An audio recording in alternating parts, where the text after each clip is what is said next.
వినరా వినరా ఓ నరుడా, బ్రహ్మం మాట పొల్లుగోదురా, కాల జ్ఞానం కల్లగాదురా, వినరా వినరా ఓ నరుడా.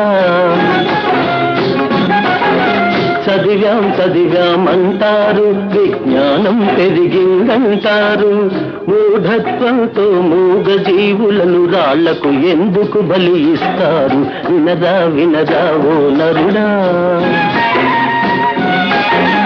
ఒరుల పచ్చనకు ఓర్వగలేరు, ఒళ్ళు వంచి పని చెయ్యగలేరు, తేరగ వస్తే తిందామంటూ తిన్నింటి వాసాలు లెక్క పెడతారు, వినరా వినరా ఓ నరుడా. ప్రభుత్వములే మారేను, ప్రజారాజ్యమే వచ్చేను, చట్టాలెన్నో తెచ్చేను, జనులను తికమక పెట్టేను,